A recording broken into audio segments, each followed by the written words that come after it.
Okay, we have a very exciting vlog today.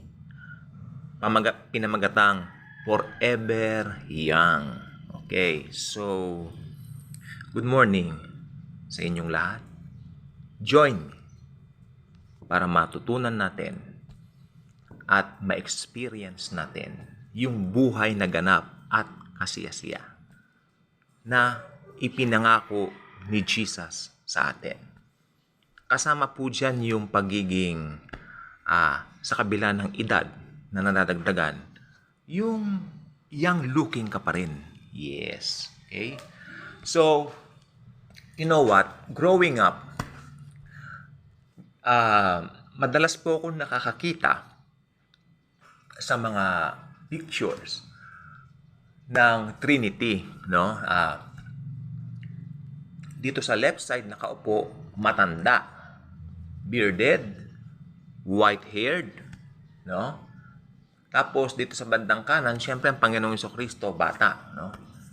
33 years old, ganon-ganon. Tapos may ibon, Holy Spirit.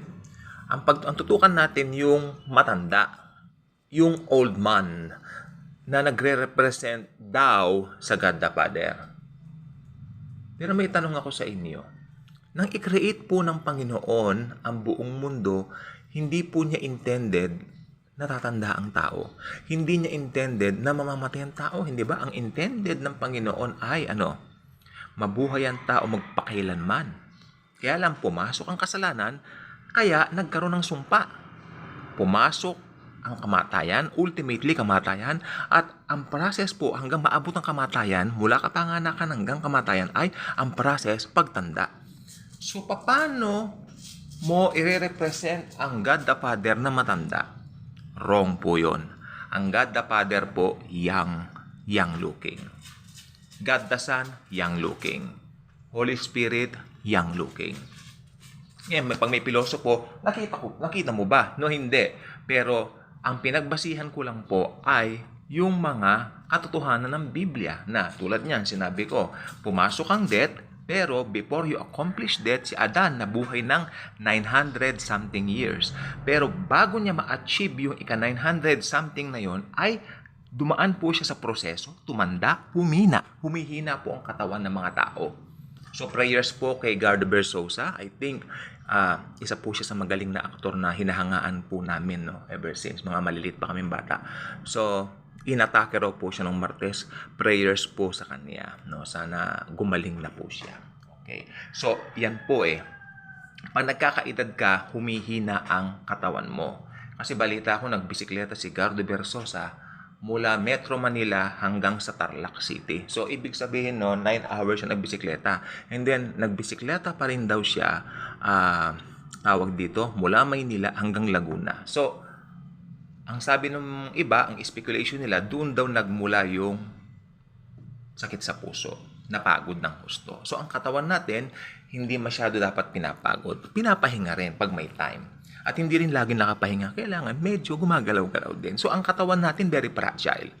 Amen? So, ganyan po ang katawan natin. So, mula pinanganak ka hanggang pagtanda, hanggang mamatay ka, ang process niyang pagtanda, hihina ka. Lahat tayo, lahat ng tao, ganon.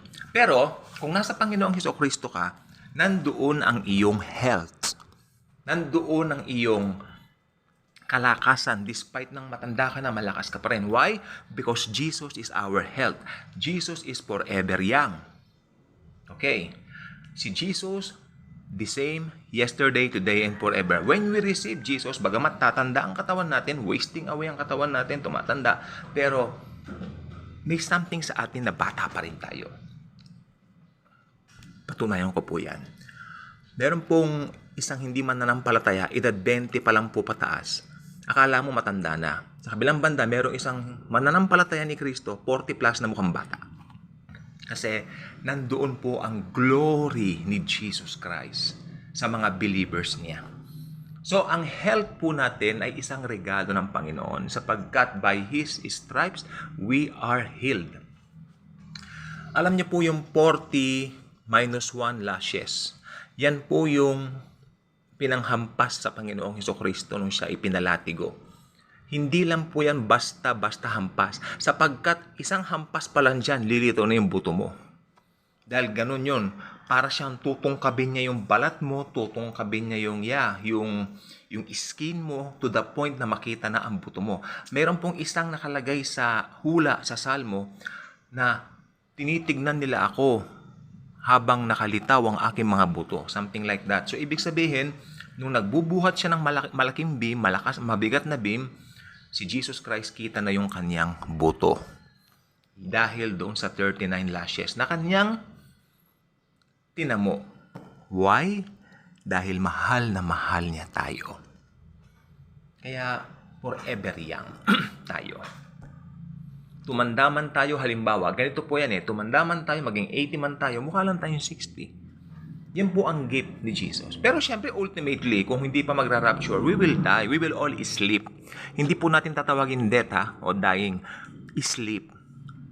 But, pag naabutan tayo ng rapture, which is mas lalong maganda, glorified body na po tayo. Forever young na po tayo. So, tayo po ay mga anak na minamahal. Habang nandito po tayo sa lupa, ayaw ni Jesus na danasin natin yung dinadanas ng mundo. Good health para po sa atin. Mangumunyon po tayo, gusto po ba ninyo? So, ang gagawin lang po natin, kukuha po tayo ng tinapay, kukuha po tayo ng soft drinks, yun ang dugo ni Jesus. Okay? Kung ready na po kayo, umpisahan na po natin. Kunin niyo po yung mga tinapay, hawakan po ninyo, pandesal man yan, o ano man yan, biskwit man yan, manalangin tayo. Panginoong Jesus, naniniwala po ako na ang tinapay na ito ay simbolo ng iyong katawang nalatayan at nasugatan para po sa akin. Why? Dahil mahal na mahal mo po kami. Tinatanggap ko, Panginoon, na nalatayan ka. And by your stripes, I am healed and whole. Kainin na po natin ang tinapay. Okay? Damputin niyo po yung soft drinks ba yan, or juice ba yan, whatsoever, element lang naman po yan. So, damputin niyo po at mananalangin po tayo. Father God, thank you very much because Jesus sacrificed His life for us on the cross of Calvary. Dahil po sa bloodshed niya na nabubuhos sa krus ng Kalbaryo, I know, lahat ng kasalanan ko, Father God, past, present, future, pinatawad na pong lahat. Pati po kaisipan ko na nadidiliman, luminaw na po, Panginoon. Bagamat may mga, pag tumatahak po ko, bawat araw may mga parang sumasagi, pero tinatanggal mo pa rin yan dahil sa banal na dugo ni Jesus Christ na nabubuhos sa krus ng Kalbaryo. Thank you for declaring me cleansed. And thank you for sealing me, Holy Spirit, God the Holy Spirit. Thank you for sealing me, the seal of ownership. God the Father, God the Son, God the Holy Ghost. Thank you. In Jesus' mighty name, Amen. So, marami pong benefits kung tayo po ay nangungumunyon. At kung tayo po ay nagkukumunyo ng tao sa puso natin, like kinain na po natin kanina yung tinapay, at ngayon naman po, iinumin na natin itong juice na ito o itong kung ano mang soft drinks yan, sapagkat napakahalaga po nito kay pinapaliwanag ko, ito po ang sumisimbolo sa kapatawaran ng ating mga kasalanan. Ito po yung seal of ownership natin. Okay? So, bago natin ito iinumin, kikilalanin natin na pinatawad na tayo. Be assured na pinatawad na tayo. Be assured na mahal niya tayo. Dahil sa ginawa niya sa cross. At hindi dahil sa gawa natin. Inumin na po natin ang juice. Thank you, Jesus. Ayun. Kung sumabay ka sa komunyon na yan, gagawin mo siya na dinidiscern mo ang Lord's body. Ibig sabihin, naniniwala ka na nalatayan siya para sa mga sakit mo, Naniniwala ka na magaling ka na dahil sa kanyang mga sugat. Naniniwala ka na pinatawad na lahat ng kasalanan mo, past, present, future. Ganun lang po ang purely discerning the Lord's body. At forever young tayo because of Jesus. Thank you. And Jesus truly loves us all.